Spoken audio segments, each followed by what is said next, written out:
The most recent ice age lasted from around 2.65 million years ago to 11,700 years ago, when the Pleistocene epoch ended and the current Holocene epoch began. The last glacial period and last glaciation are common names for this ice period. Quaternary glaciation, which began about 2.58 million years ago and continues to the present day with ice sheets still existent in Antarctica and Greenland, is the bigger ice age complex of which this was a part. There have been milder interglacial times like the current Holocene, during which ice sheets have retreated inside this larger quaternary glaciation. For most of the previous 2.6 million years, however, Earth's climate has been substantially colder than today, with continental scale ice sheets extending to cover large portions of North America, Europe, and Asia during peak glacial eras. The most recent cycle of widespread glaciation, known as the last glacial period, peaked roughly 20,000 years ago at the last glacial maximum and has been retreating for over 10,000 years. When the last ice age began and ended, there were periodic ice ages and warmer interglacials within the Pleistocene epoch.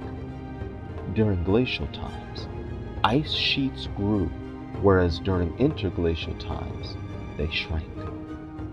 A recent glacial peak occurred between 26,500 and 19,000 years ago and is called the last glacial period.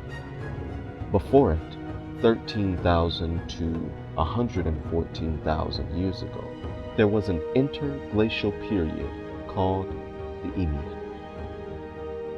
Ice ages are characterized by periodic cooling and warming phases known as glacial and interglacial periods. The beginning and conclusion of glacial eras are influenced by variations in Earth's orbit, solar output, atmospheric greenhouse gas concentrations, ocean circulation alterations, and volcanic activity. There are additional feedback systems at play. For instance, expanding ice sheets cause greater cooling and glaciation because of the increased surface reflectivity, albedo, that results from more incoming solar radiation being reflected into space rather than absorbed. This positive feedback loop amplifies the initial cooling impacts from decreasing solar insolation, greenhouse gases, and other causes.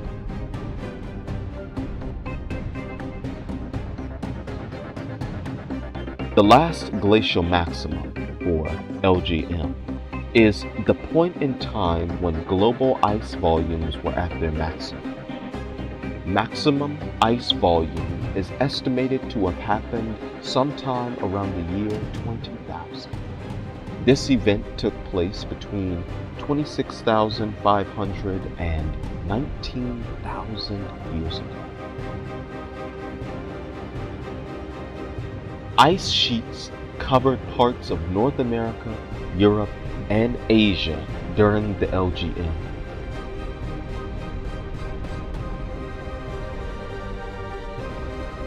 The Cordilleran ice sheet covered British Columbia, Washington, Oregon, and Idaho in the west, and the Laurentide ice sheet reached as far south as Illinois in the United States in the east. British Isles, Scandinavia, Poland, Germany, and the rest of Northern Europe were all covered by the Fennoscandian ice sheet.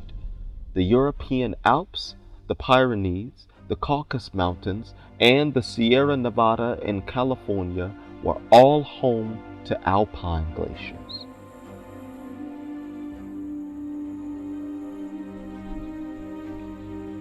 During the LGM, around 125 meters less water was believed to be locked up in these continental ice sheets, resulting in lower world sea levels.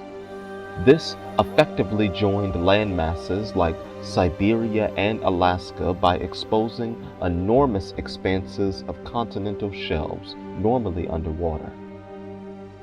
Due to the reduced amount of water in the world's oceans, land bridges were also created between Australia and New Guinea, Britain, and the rest of Europe. During the last glacial maximum, roughly 30% of Earth's land area was ice covered. The ice sheet's added weight was sufficient to depress the Earth's crust underneath. The Laurentide ice sheet in North America extended down to where Illinois is today, while the Cordilleran ice sheet covered what is now British Columbia, Washington, Oregon, and Idaho. The British Isles and much of northern Europe were frozen due to the presence of the Scandinavian ice sheet in Europe. Alpine glaciers originated in the mountains of Europe, the Pyrenees, and Spain and California, respectively.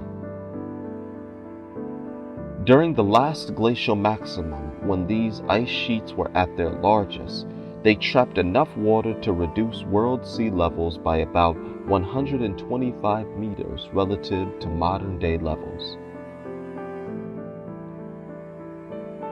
Beringia, which lies between Siberia and Alaska, is one example of a land bridge made possible by the exposure of vast expanses of continental shelf.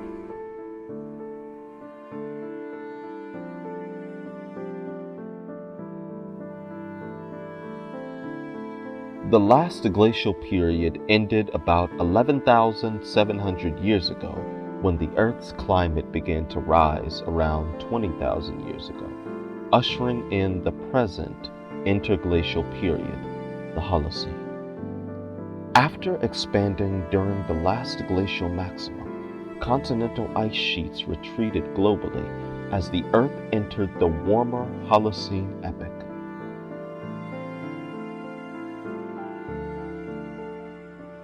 Multiple variables contributed to this deglaciation, including warmer temperatures, altered precipitation patterns, and catastrophic floods caused by glacial outbursts. There were times when ice sheets melted and broke apart, accelerated, flooding the oceans with fresh water and changing how the water circulated. Around 14,500 years ago, sea levels rose dramatically due to the rapid discharge of glacial meltwater into the North Atlantic, reducing the efficiency of the Atlantic's meridional overturning circulation. This largely triggered the older Dryas cold period, which lasted about 150 years. Smaller mountain glaciers and ice caps were the first to melt as the Earth continued to warm over thousands of years. Greenland and Antarctica both had ice sheets that had yet to melt completely. Between 14,000 and 7,000 years ago, there was a significant deglaciation in North America. By about 6,000 years ago, only Greenland and Antarctica still had significant ice sheets. The enormous Laurentide ice sheet in Canada and the Eurasian ice sheet had retreated.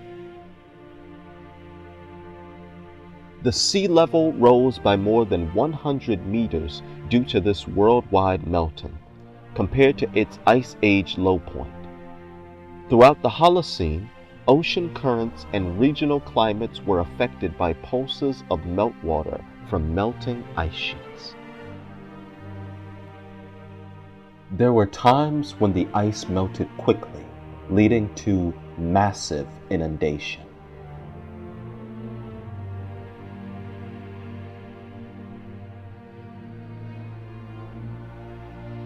For around 150 years after 14,500 years ago, the climate in the northern hemisphere was much colder than usual because of a sudden surge of glacial meltwater into the North Atlantic.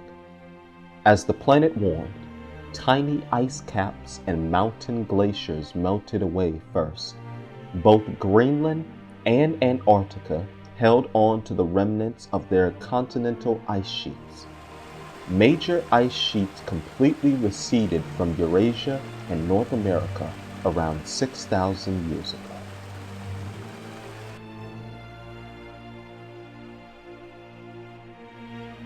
Global landscapes were profoundly altered by the erosion and deposition of slit brought on by the advances and retreats of enormous ice sheets during the last glacial epoch.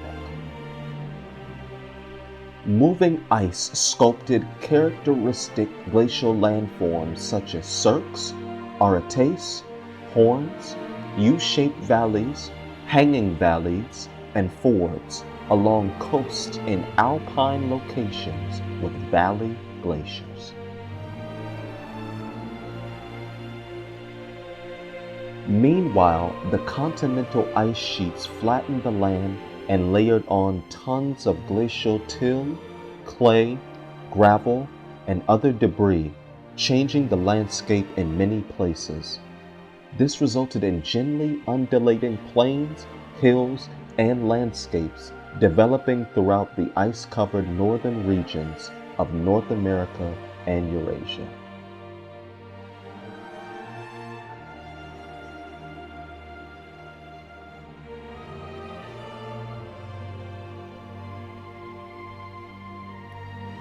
As it spread across northern North America, the Laurentide ice sheet scoured the landscape with its sharp edges.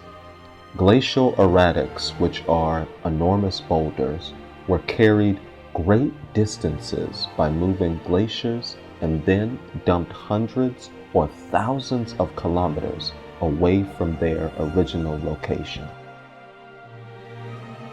Lakes are abundant throughout the Great Lakes and much of Minnesota and North Dakota because the landscape was cut away by glaciers, leaving behind depressions that filled with water when the ice retreated.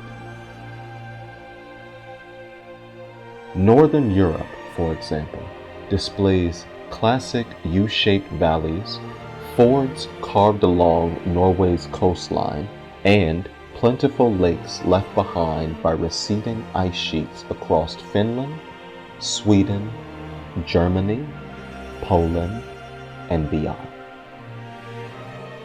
Similarly, the terrain features of the Alps and other alpine regions show clear signs of ice in the past. The Laurentide ice sheet reshaped landscapes in North America by scraping away topsoil and rock. Large boulders known as glacial erratics were carried hundreds or thousands of kilometers by ice and eventually dumped far from where they originated. Lakes and marshes fill depressions created by glaciers across Minnesota and the Great Lakes region.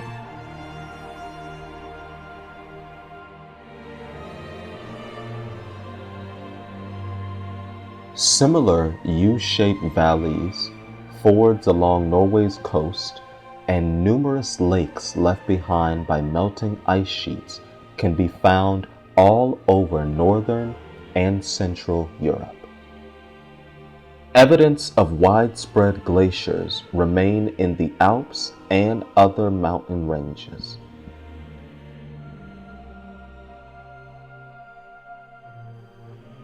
Earth experienced a gradual cooling trend that reached its maximum extent during the last glacial maximum. As atmospheric circulation patterns shifted, average global temperatures dropped by 4 to 7 degrees Celsius, resulting in widespread aridity.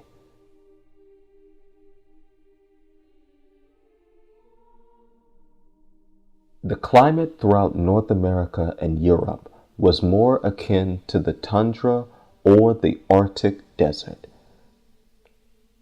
The number of plants and trees was low.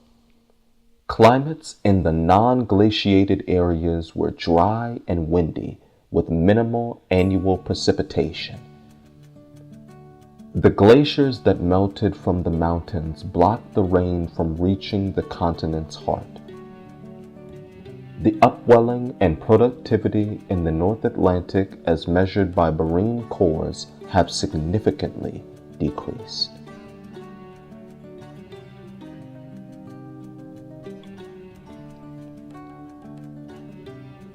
The considerable cooling trend around 115,000 years ago reached its apex during the last glacial maximum, roughly 20,000 years ago.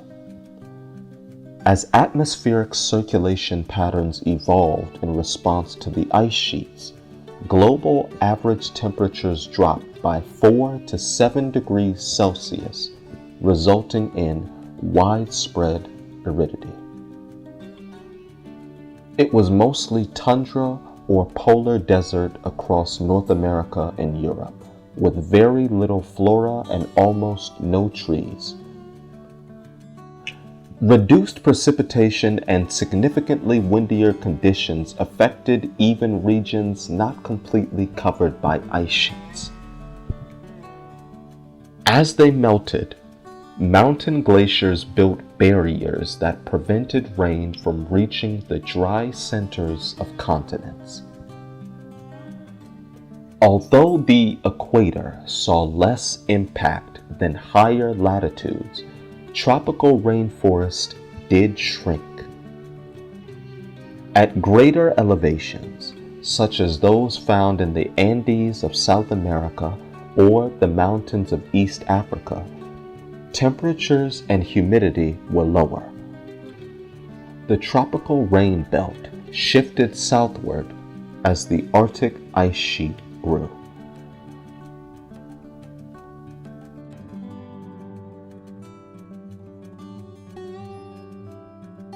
During the last ice age, dunes formed throughout Asia, the Middle East, and the American Southwest, and the Sahara Desert grew dramatically.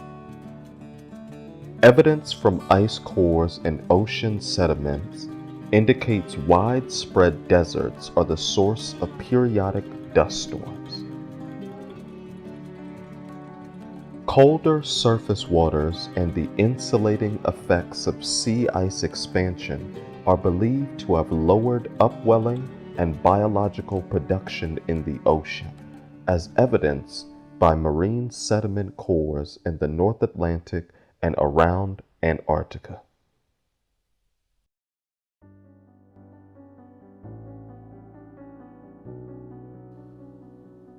Ecosystems were drastically altered by glacial temperatures and the direct effects of moving ice sheets. Woolly mammoths, mastodons, reindeer, musk oxen, snowy owls, and woolly rhinoceroses flourished in the harsh climate. North American horses are just one example of a species that declined or went extinct.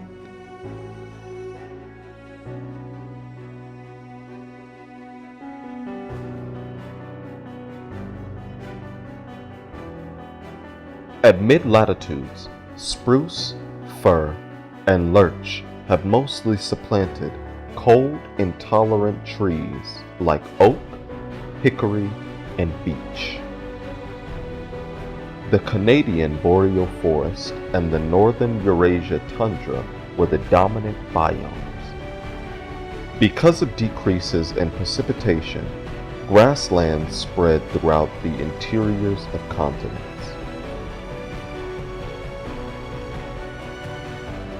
Extreme cold and the spread of ice sheets during the last glacial period caused widespread shifts in the world's ecosystems.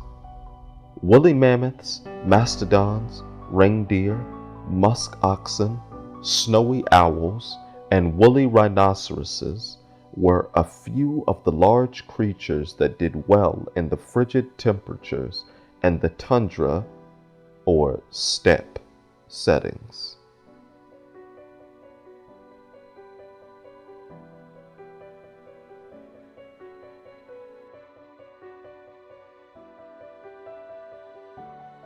Like many other species that couldn't handle the climate, the North American horse went extinct or had its population drastically reduced.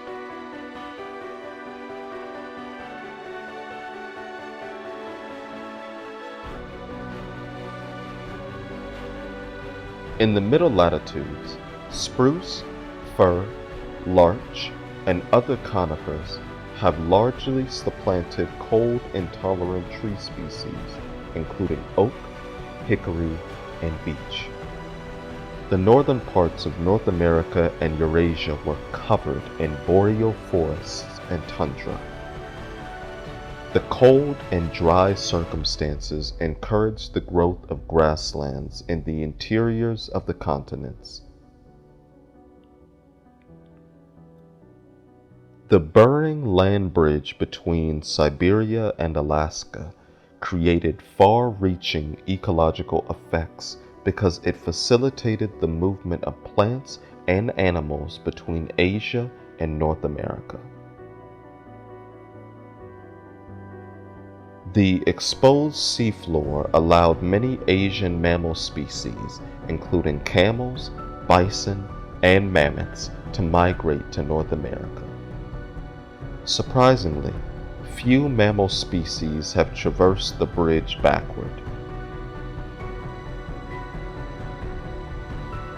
Major shifts also occurred in marine habitats. In contrast to the reduction of warm water creatures, cold water plankton species flourished. Changes in sea level and ice sheet size displaced coastal marine habitats like kelp forests. During glacial periods, people could occupy new areas of the continental shelf made possible by lowering sea levels.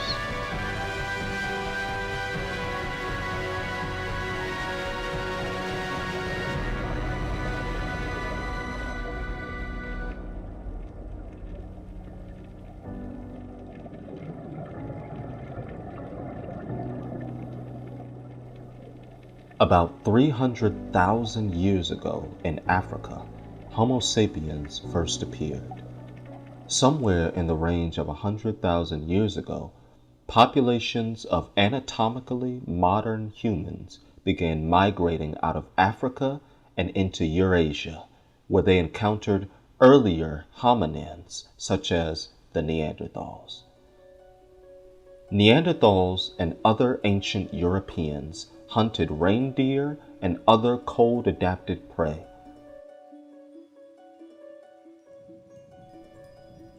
They wore animal skins for insulation and lived in caves and rock shelters. Prehistoric humans likely used fire for cooking and heating and used animal hides and furs as clothes.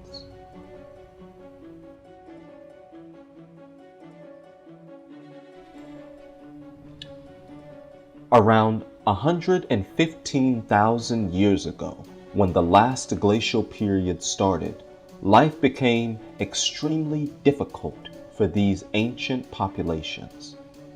To be warm, Neanderthals and other hominins developed techniques like cave dwelling, rock overhanging, and sewing animal hide into clothes. According to excavations, they used bone, antler, and ivory to make implements. The ability to manage fire allowed for both heat and food. Nevertheless, despite these changes, ancient human populations were tiny throughout the previous ice age, in contrast to the expansion of modern human populations after the ice age ended. Cold-adapted species such as the Neanderthals may have gone extinct around 40,000 years ago due to a lack of resources and an inability to find enough food to survive the extreme temperatures. In contrast, as the ice sheets withdrew around 40,000 years ago, modern humans swiftly extended into the warming landscapes anatomically. Hunting became easier and clothes could be made faster because of better instruments like spears, needles, and harpoons. Humans' cognitive and communicative advancements may have given them a survival edge, and developments in society, such as cave art, may be a reflection of that. Around 41,000 years ago, individuals with fully developed skeletons and the ability to use complex tools and weapons, such as spears, migrated to Europe. Herds of animals led humans into areas made livable by melting ice caps. Humans crossed the Bering Land Bridge into North America some 13,000 years ago, expanding fast across 2 continents as the glaciers retreated.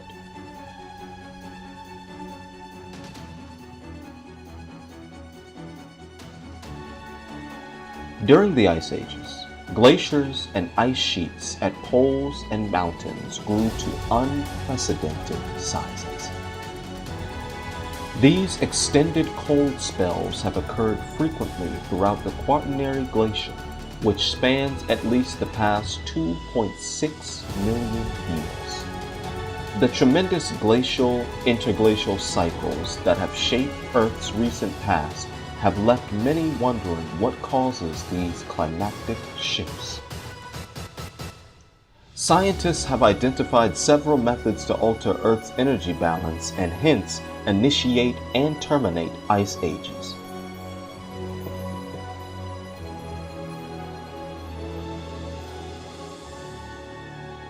The Quaternary Ice Age cycles have been linked to small shifts in Earth's orbit around the Sun.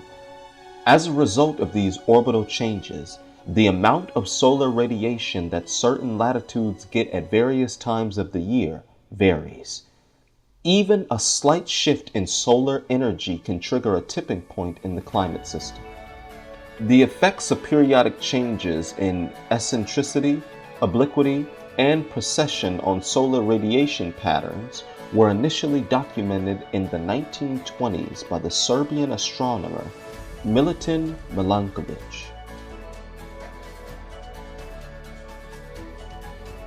The eccentricity of Earth's orbit around the Sun describes the gradual change in shape from a largely circular orbit to a somewhat elliptical one that occurs in roughly 100,000-year cycles.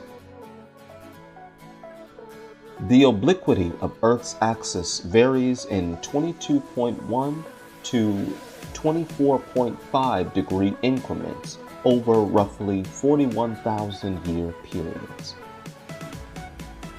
Precession describes the 23,000-year swaying of Earth's rotating axis.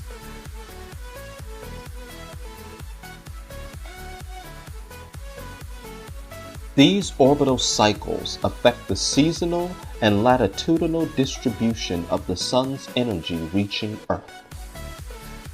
Seasonal temperature differences between latitudes are accentuated at times of higher eccentricity, considerable axis tilt, and specific phases of precession. Throughout thousands of years, even modest variations in average insolation can set in motion the feedback that ultimately determines whether an ice sheet expands or contracts.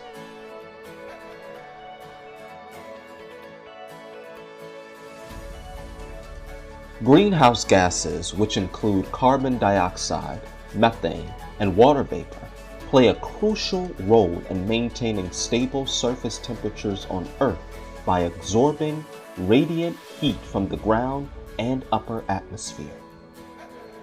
Changing levels of greenhouse gases over time are also a major factor in glacial, interglacial transitions.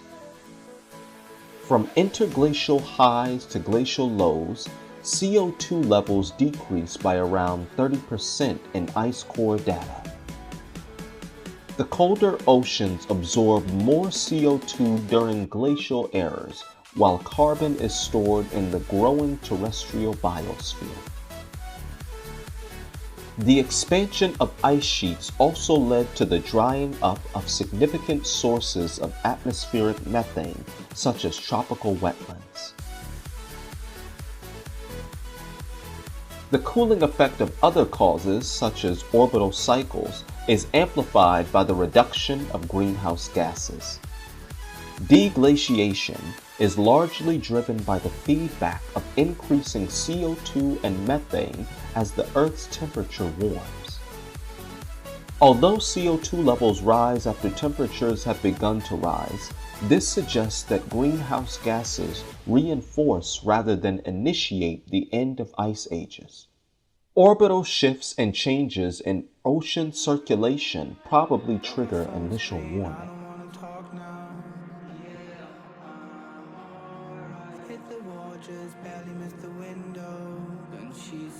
Variations in solar activity did influence glacial, interglacial eras, contrary to earlier beliefs that changes in solar irradiance were too modest to contribute significantly to quaternary climate shifts.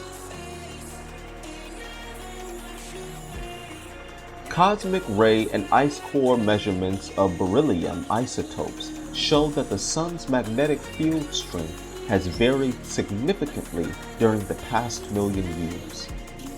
Higher levels of solar activity are associated with greater deflection of galactic cosmic rays away from Earth. When the sun is more energetic, fewer sunspots appear. Reduced sunspot abundance increases energy production because sunspots are colder than the surrounding photosphere. According to estimates, total solar irradiance may have varied by as much as 6 watts per meter squared between the last glacial maximum and the late 20th century. As recent computer simulations have shown, the temperature response to orbital oscillations, greenhouse gases, and other causes may have been exacerbated by changes in irradiance.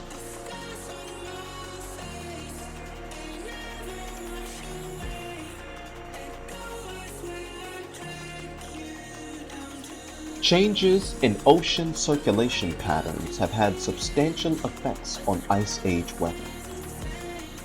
Today, heat and salt are distributed globally via the Atlantic Meridional Overturning Circulation, or AMOC, which moves warm water north and returns cold, deep water south.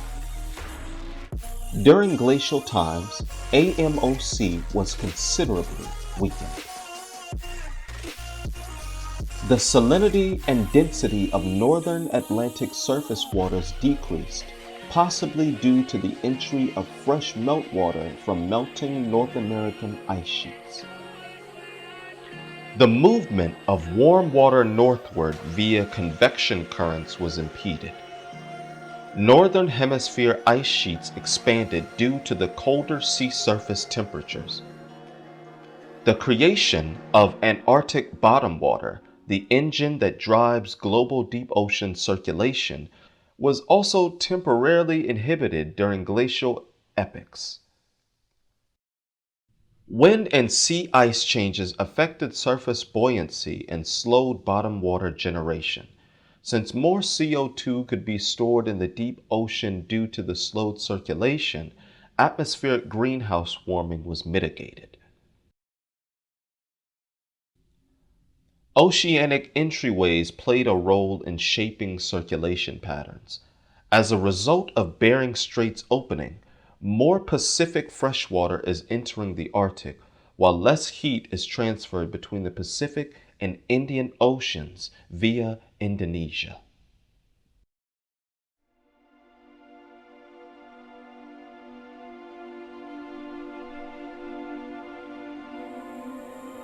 Volcanic eruptions that send aerosols into the stratosphere can temporarily lower global temperatures, sometimes for as long as a year after a particularly large eruption.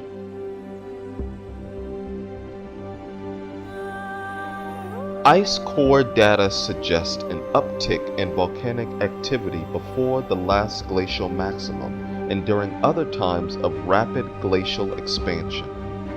Large eruptions may have temporarily amplified cooling, which could have contributed to ice sheet expansion during orbital eras suitable for glacial. CO2 is also removed from the atmosphere on geologic timescales by weathering volcanic materials.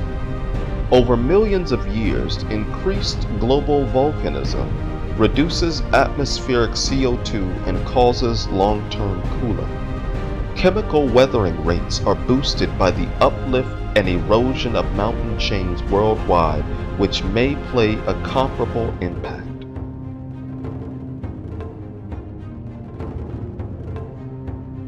Although orbital changes, greenhouse gases, solar output, ocean circulation, and other factors all contribute to ice age cycles, the effects of these elements are dramatically amplified by intrinsic instabilities and feedback loops within the climate system.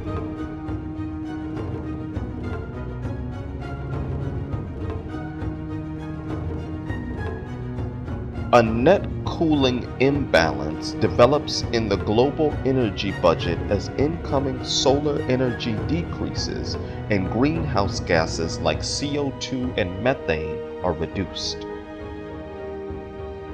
However, due to the ocean's enormous thermal inertia, temperature changes lag significantly behind the forcings. It takes a long time to cool down the ocean's large volume of water. Positive feedback mechanisms quickly accelerate cooling into full glacial conditions as susceptible components of the climate system, including sea ice, snow cover, and land ice, approach critical tipping points. Combined with initial perturbations in the climate system from external climatic forcings, these instabilities and feedback loops are a major factor in driving the climate system into an ice age.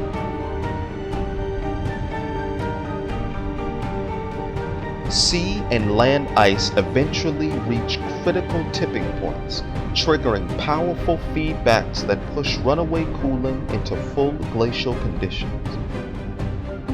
As highly reflecting ice sheets expand, they set off the ice albedo feedback.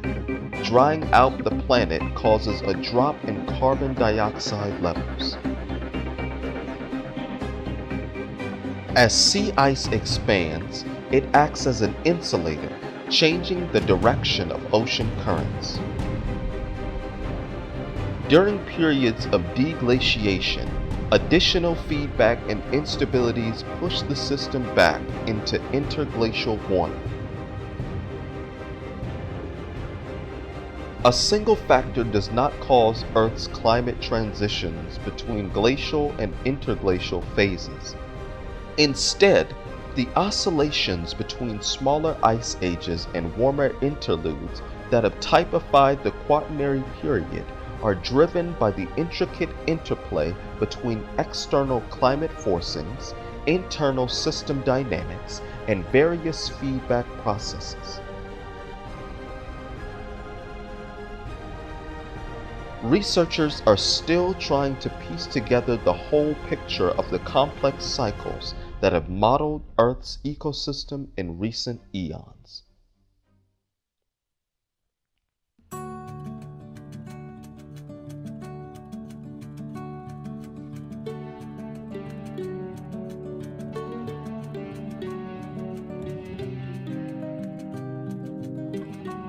Over the past 2.6 million years, the Earth's climate has fluctuated with the help of the quaternary glacial-interglacial cycles.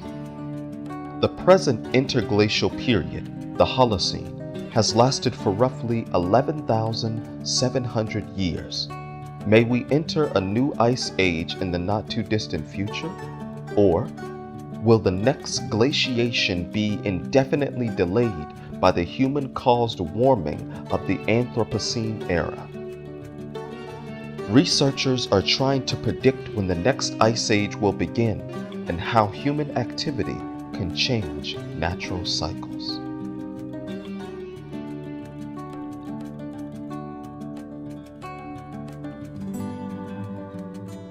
When should the next ice age begin based on these natural factors?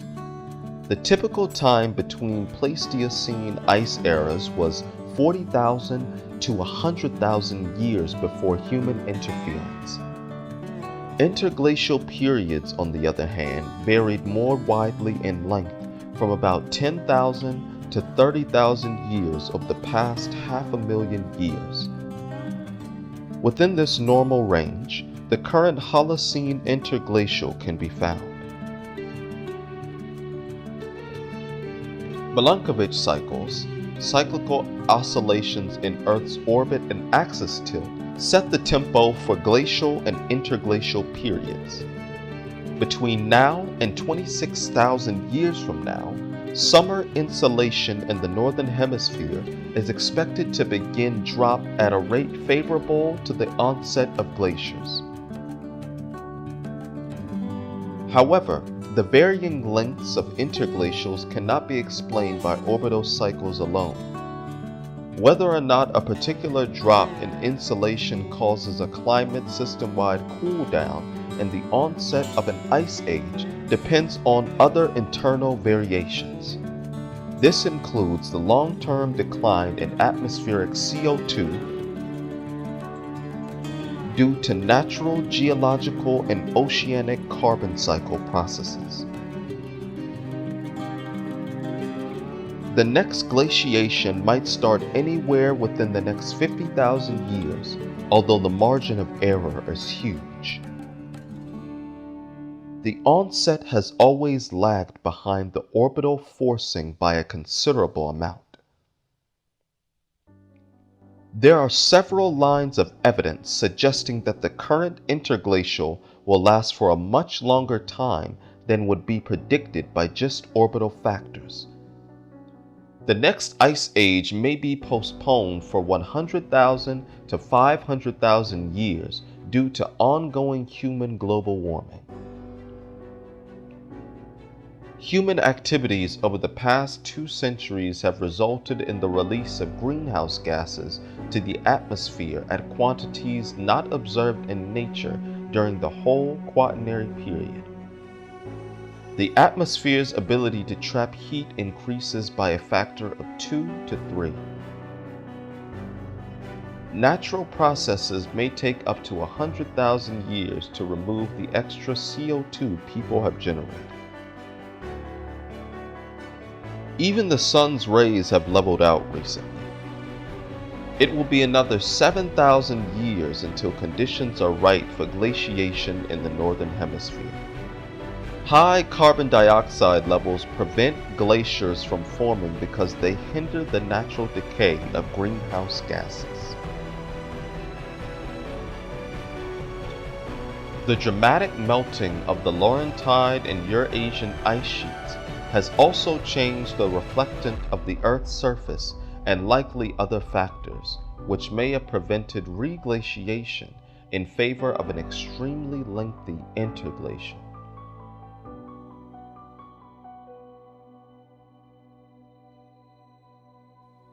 Some researchers have hypothesized that human activity has pushed the climate into a radically different regime that would permanently suppress glacial and interglacial periods. Past epochs such as the Pliocene, which lasted 3 to 5 million years ago, saw elevated CO2 levels and comparatively little ice in the northern hemisphere. However, in most cases, their durations fell short of what might be expected from the persistence of human-caused effects. Maintaining a CO2 concentration of 240 to 260 ppm for at least 100,000 years and closer to 400,000 years is necessary to stabilize interglacial periods.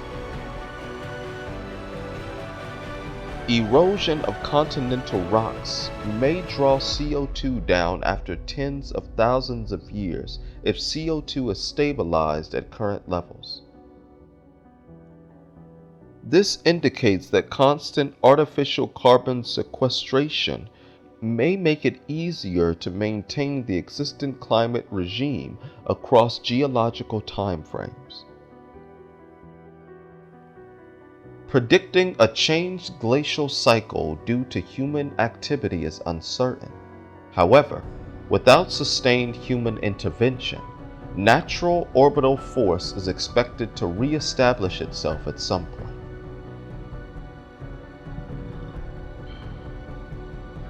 As a result, the Holocene will give way to fresh glacial interglacial cycles once human influences have faded.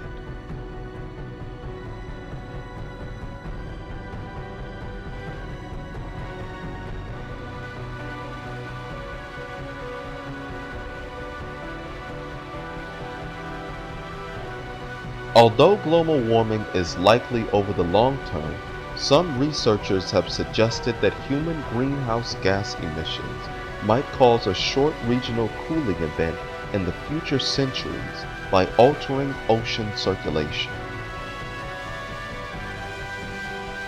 In particular, the Atlantic overturning circulation could be slowed or stopped by an influx of cold, fresh meltwater from the collapse of the Greenland ice sheet.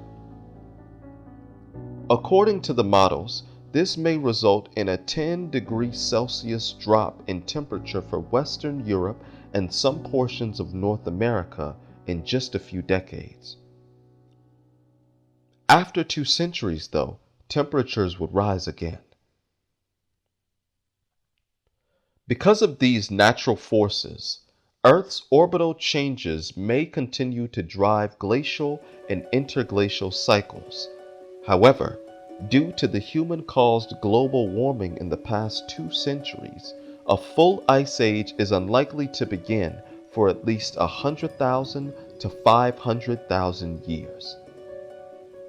An important open question is how much longer elevated greenhouse gas concentrations and altered surface conditions may be maintained due to human influences. By constantly intervening to stop CO2 drawdown, an interglacial condition may be maintained, at least temporarily. Once human interference weakens, though, quaternary glacial cycles may return.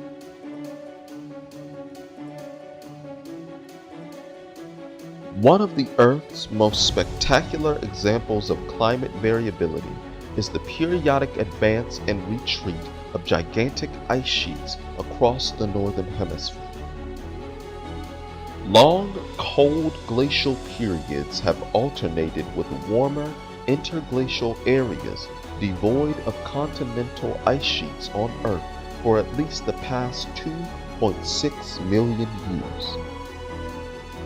These ice age cycles have dominated the Quaternary epoch, the most recent being the last glacial period, known as the last glaciation.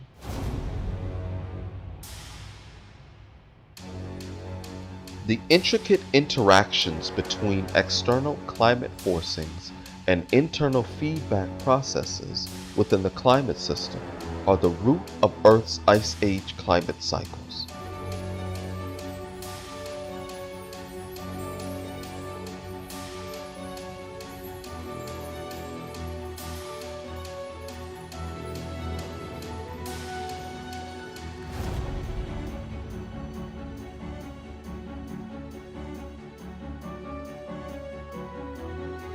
The seasonal and spatial distribution of incoming solar radiation is affected by minute wobbles and variations in the planet's orbit and tilt.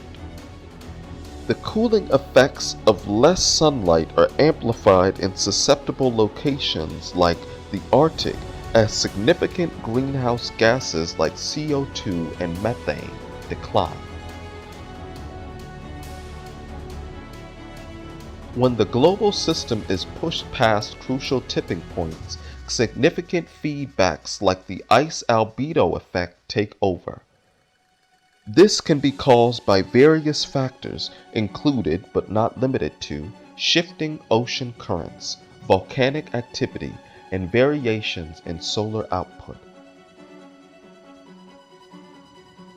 Even while we don't fully understand what causes ice ages to begin and end, their effects on the world's ecosystems and surroundings are undeniable.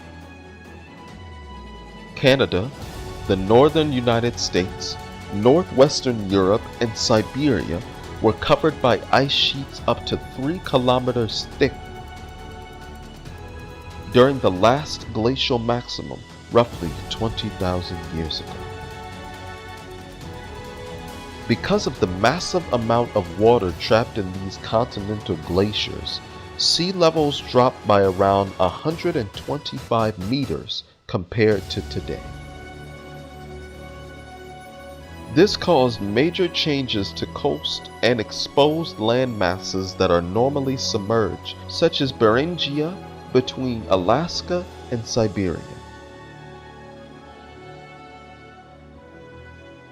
Rather than gradual cooling, the transition to the last glacial maximum was marked by extreme climate swings. In some cases, temperatures dropped by more than 10 degrees Celsius in just a few decades. Ecosystems as a whole were pressured to relocate quickly or perish. Some animals, like the woolly mammoth, did well in frozen meadows and tundra, but the vast majority became extinct. Possibly unable to upgrade their stone tools and fur garments to compete with those of Homo sapiens, the Neanderthals and other archaic human lineages went out.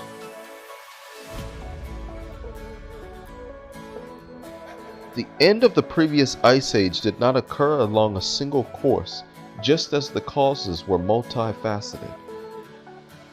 As the ocean currents shifted and the rains came down in torrents, some of the massive continental glaciers collapsed catastrophically. Sea levels rose and coastlines shifted throughout thousands of years as the climate warmed and ice sheets retreated toward Greenland and Antarctica. Because of this, forests could expand and grow farther north, and people could migrate beyond northern boundaries into the Americas. Major uncertainties surround the future of the current interglacial period in light of the significant climate shifts and biological transformations that defined previous ice age cycles.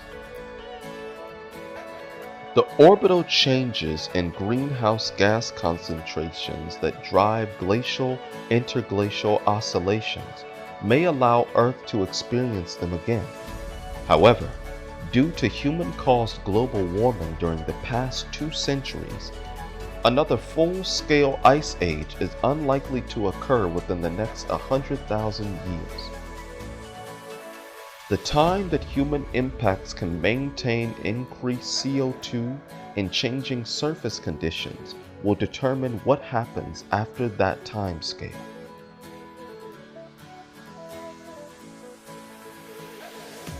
The Quaternary ice ages irrevocably altered our environment today, yet predicting the climate for the next tens of thousands of years is still a highly speculative endeavor.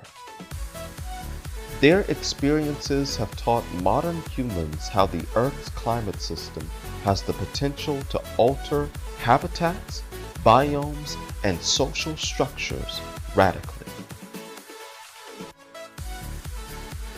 More than anything else, they serve as a sobering reminder of the grave repercussions posed by artificial greenhouse gas emissions and planetary heating by demonstrating how sensitive the global climate is to even minor changes in inputs that aggregate over time.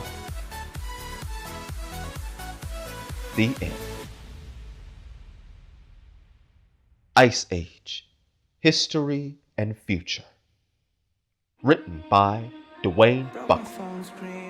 Narrated by Miles Wright. Hit the wall, just barely missed the window. And she said, it's all fine, it's fine with me. Why would I leave? Why would I